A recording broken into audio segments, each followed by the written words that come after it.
எனது அன்பான ஆன்மீக அன்பர்கள் அனைவருக்கும் மதுரை நாதனின் வாழ்த்துக்கள். இன்றைக்கு இந்த பதிவில் நாம் ஒரு அற்புதமான தகவலை பரிமாற போகிறோம். என்னன்னு கேட்டிங்கன்னா, வீழி அழகேஸ்வரர் திருவீழி மிளலை இப்படி ஒரு அற்புதமான தலம் இருக்குது தஞ்சாவூர் பக்கத்தில், கும்பகோணம் பக்கத்தில். இந்த தலத்தினுடைய சிறப்பு என்ன அப்படிங்கிறது தான் இந்த பதிவில் நம்ம சொல்ல போகிறோம். என்னன்னு கேட்டிங்கன்னா, கிட்டத்தட்ட ஞானசம்பந்தரும் திருநாவுக்கரசரும் ரெண்டு பேரும் ஒரே நேரத்தில் இந்த மாதிரி ஒரு சில கோயில்களுக்கு போயிருக்காங்க. இருந்தாலும் இந்த நேரம் போன நேரம் எப்படி நேரம்னு கேட்டிங்கன்னா, அதனுடைய வரலாறை சொன்னால் தான் உங்களுக்கு சிறப்பாக இருக்கும். என்னன்னு கேட்டிங்கன்னா, 12 வருஷமாக மழை தண்ணி இல்லாமல் கடுமையான வறட்சியில் அன்னைக்கு அந்த சூழ்நிலை இருந்துச்சான்.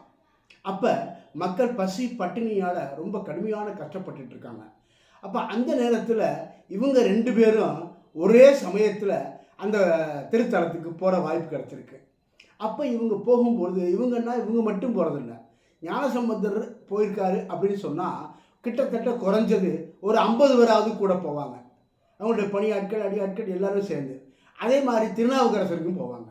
அப்போ அந்த தலத்தில் ஒரு கிட்டத்தட்ட 100 பேர் 150 பேர் வரைக்கும் அன்றாடம் தினசரி சாப்பாடு மற்ற போக்குவரத்து எல்லாத்தையுமே பராமரிக்கணும்.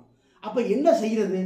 இப்போ இவ்வளோ வறுமையான கஷ்டமான பஞ்சமான நேரத்தில் என்ன செய்கிறதுன்னு தெரியாமல் ரொம்ப சிரமமாகுது. அப்போ தான் ஞானசம்பந்தர் திருநாவுக்கரசர் ரெண்டு பேருக்குமே அந்த வீழி அழகேஸ்வரர் சுந்தர பூசாம்பிகை அற்புதமான தலம், பூரா செல்வந்தர்கள் வாழக்கூடிய இடம்.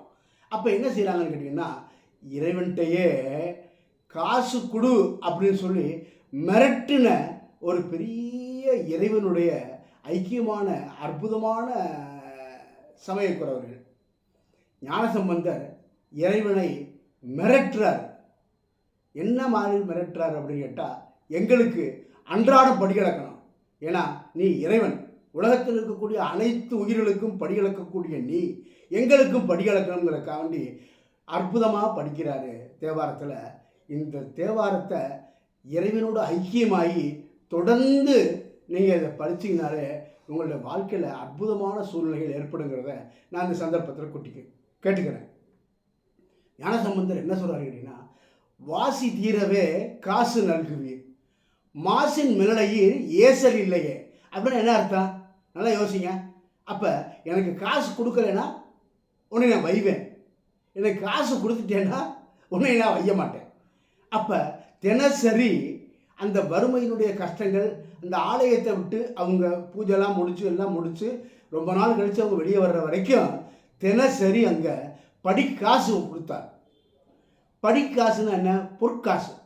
தினசரி பொற்காசு கொடுத்த இடம் அற்புதமான ஸ்தலம் திருவீழி மிளலை. நீங்கள் பார்த்தீங்கன்னா அந்த கோயிலில் சுற்று பிரகாரத்தில் படிக்காசு விநாயகர்னே ஒரு விநாயகர் இருக்கார். உலகத்தினுடைய அனைத்து ஜீவனுக்கும் படி இழக்க நமக்கு படி இழக்க மாட்டாரா?